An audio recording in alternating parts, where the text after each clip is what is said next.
Hello, all you stressed out people out there. I'm your coach, Laura Campbell. I'm just going to give everybody a minute to hop on here. I'm coming to you from my new office space. Became an empty nester this weekend, which brought a lot of tears, but in between the tears, I worked on getting this fabulous office put together. So you will see me in here probably most of the time from now on. Once I get it all completed, I'll give you guys a tour of it and show you the things I've done to make it healthy and low stress environment. So give you guys just another minute. We're enjoying a balmy day here in South Carolina. It's a good 90 degrees. I just got back from water aerobics. That was super nice. So I hope you guys are enjoying your hot day or whatever kind of day you have wherever you are. So first I want to start with asking you guys some questions. So are you someone that struggles with weight loss? Do you have constant brain fog? Do you hurt all the time? Do you get sick often? Do you have a lot of GI issues? Do you find that workouts are difficult? Do you get headaches, stomach aches, insomnia, depression? Do you have high blood pressure, high blood sugars, dizziness, irritability, racing mind, low energy? Do you grind your teeth? Are you constantly worrying? If you have none of these, please let me know where you're located because you're a unicorn. We want to capture you and study you. Chances are you have one or most likely many of these. And I'm not saying they are all brought on by stress, but there's a good chance that a good number of them are brought on by stress. So we're going to talk about that today and hopefully reduce some of your stress out there. So the human body is an amazing thing. We have a hormone called fight or flight, which is adrenaline, and that helps us to get through difficult situations. You've probably heard stories of people that have lifted cars off people in an emergency situation and saved their lives. Or imagine you have a toddler that's heading towards the highway. You're going to run it about as fast as Usain Bolt to swoop up that child and get him away from the road. So that adrenaline kicks in to help keep us safe in these kind of environments. But in the modern world, the problem we're facing is that we have all these other stressors that don't go away. You know, once you picked your child up and save them from the road, your body can come back to normal, the heart rate can slow down, your blood pressure can come back down. But when we have all these outside stressors, the heart rate and all that stays elevated for a long period of time. And it comes out as some of these things we talked about, the GI issues, the fatigue, the brain fog, all those things. So your body's going to deal with stress one way or another. So a healthy way is going to be better. So we'll talk about that. But there's three parts to how the adrenaline works. So the first thing is the alarm. So that's to perceive danger. For example, the child getting close to the road. That's the danger. So your heart rate picks up, your muscles tense, your energy is picked up, you're very alert, and you jump in there and handle the situation. The next part is resistance. So if you have this perceived stress goes on and on, it's going to basically wear down your body. And then we get to the third stage, which is exhaustion. So you get to a certain point where your body just can't handle it anymore. Think about a glass full of water. If I had this glass of water, which is close to full, if I kept pouring more and more water in it, it's going to overflow. And that overflow is all those negative things that happen to our bodies. If we don't constantly work on reducing that stress, it's going to overflow and cause those kind of health problems. And stress can kill you. Stress is very, very serious. I mean, you've heard of people that have heart attacks and die, and there's all kinds of things that happens to your body when it's under stress. So we want to pull back before we get to that exhaustion phase and work on managing the stress before that. That's the ideal thing.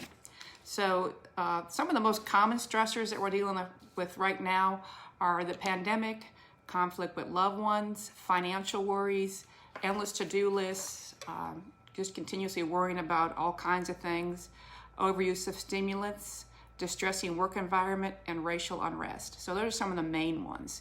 If those are something that stress you out, say yes or me or give me a thumbs up that those are some stressors for you.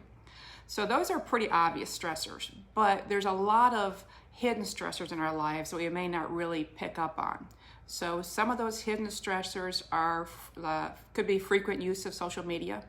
By the way, this social media is very safe for you because it's very positive, but too much of the negative stuff on social media can cause stress to you.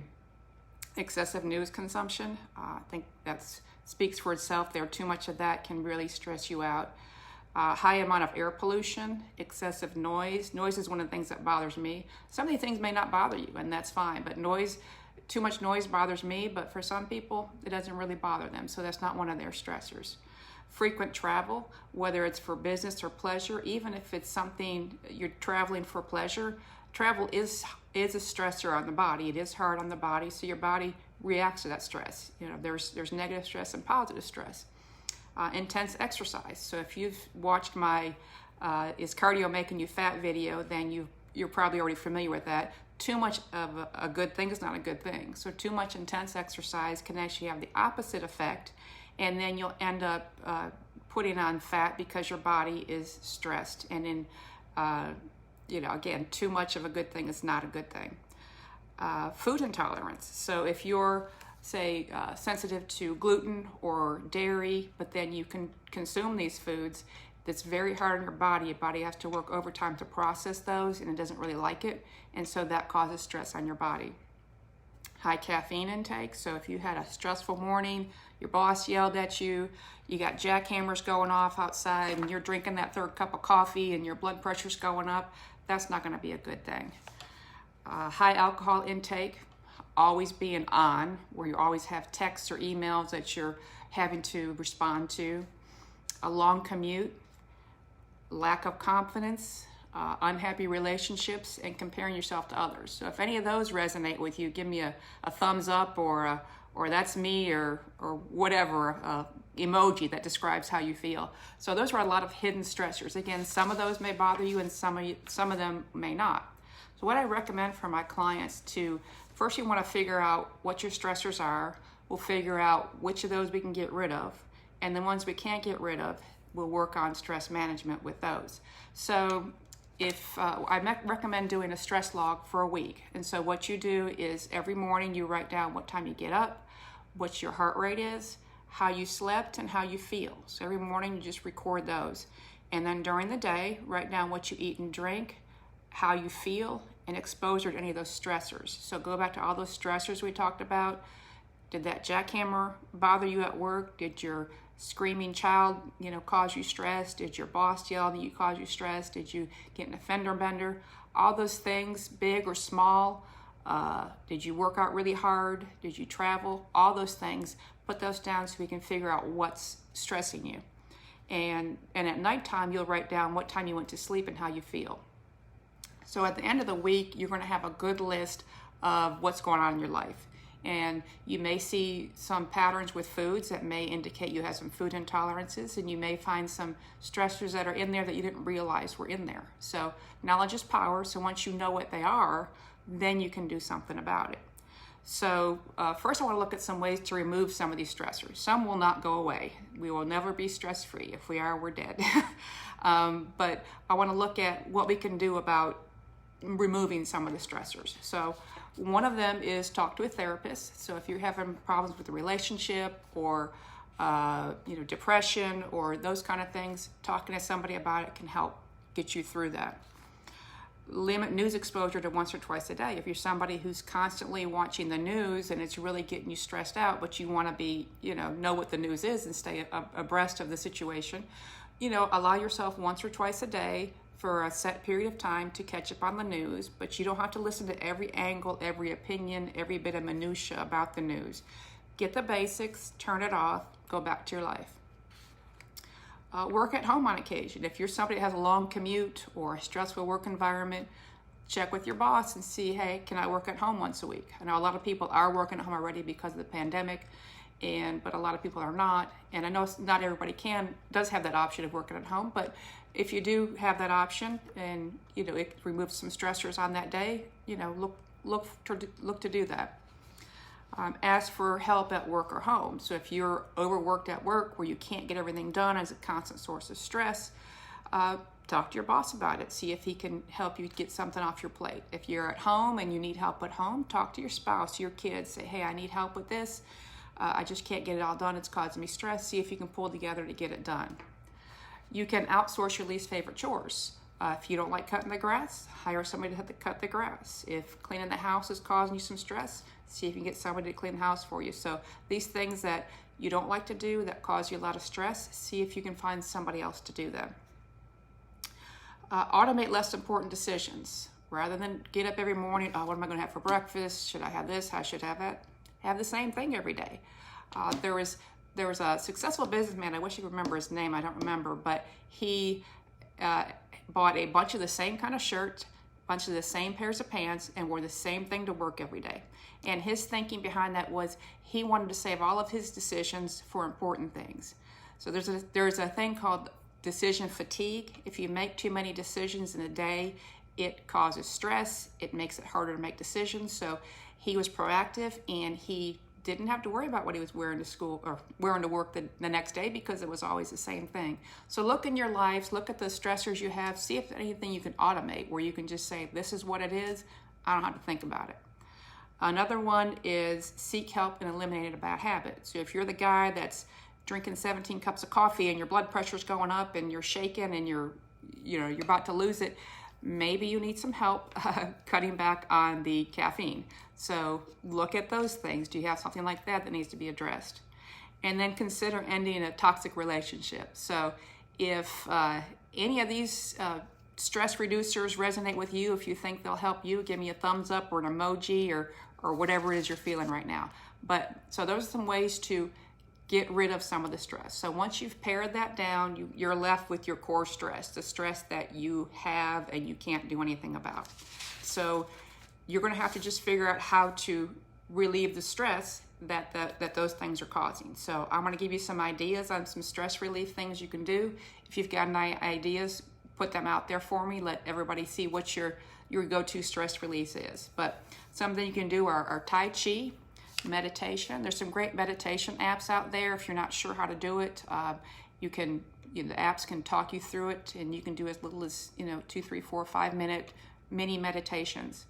Yoga, stretch, having meaningful relationships or discussions with people, going to a sauna, reading, pray, read the Bible, listen to music, drink some tea, daydream. Remember when you were a kid and you used to daydream? It's not a bad thing to do as an adult. Warm baths, candles. Candles is one of my things. I like keeping a little candle in my healthy office. It smells good and makes me feel good. Aromatherapy, writing down your problems.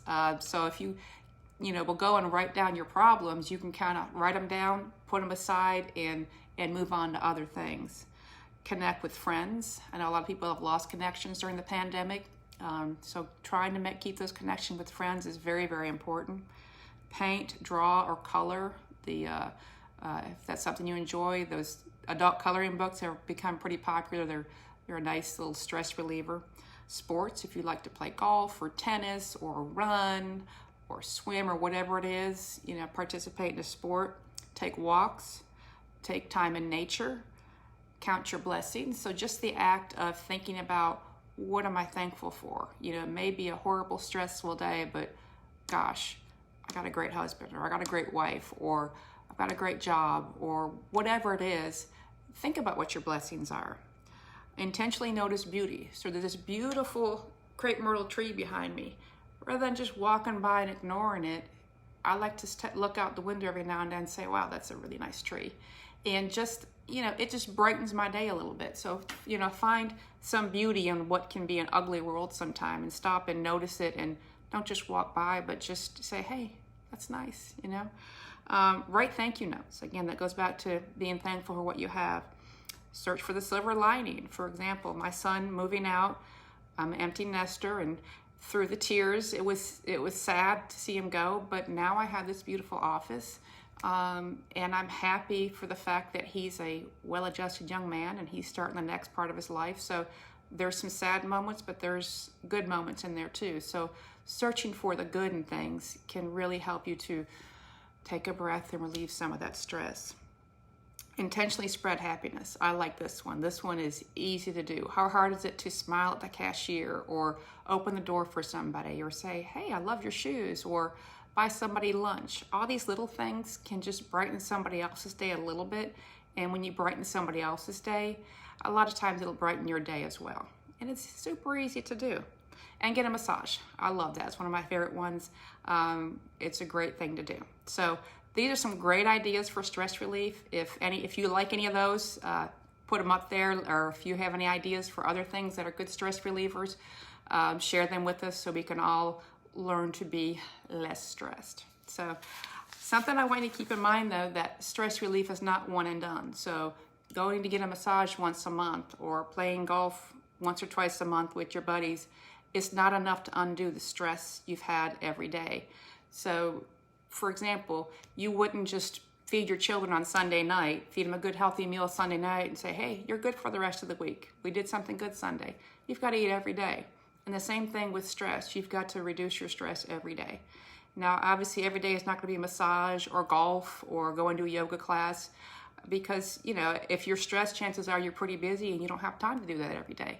But there's all these little things you can do that we talked about, like noticing the beauty, being nice to somebody, a couple minutes of deep breathing, a little bit of meditation. They take such little time. So one of the things I hear a lot of my stressed clients say is they just don't have time. They don't have time to relax. But if you don't take time to relax, your body can only take so much. Remember that glass of water. If we keep pouring more water in there, it's going to overflow, and that's going to come out in, blood pressure going up, heart attacks, those kind of things, and we don't want to go there.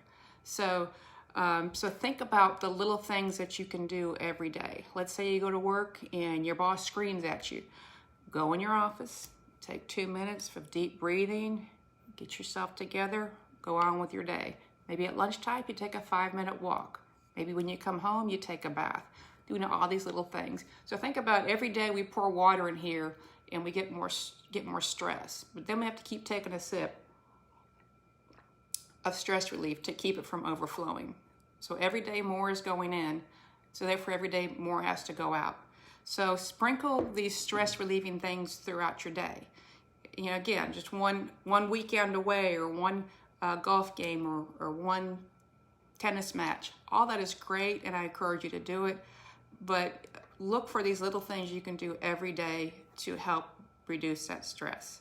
A few deep breaths, the pretty tree, pet your cat, whatever it is. Find several things throughout the day to help you to reduce that stress. If you enjoy this presentation, feel free to share it with somebody. If you know anybody out there with stress bod that needs some help, please share it with them. I'm sure they'd appreciate that. If you would like to see more of this kind of thing, you can check out my website, Simply Fit and Fab. I'll have a blog post coming out Thursday, which will actually lay out what we just talked about today. So if you're like me, somebody who likes to have this stuff in written form, that'll be there Thursday, so you can go to the website and see that. Again, simplyfitandfab.com. If you're diabetic, I encourage you to hop onto my Facebook group, Healthy Diabetic with Coach Laura. So just go there and you have to answer a few questions, and then we'll let you into the group. And until next time, I'm your coach, Laura Campbell. I hope you work on some stress reduction techniques, take some deep breaths. If you have any other great ideas to share, please do that in the comments and let us know how you handle stress. Hope you enjoy this day and have a good one.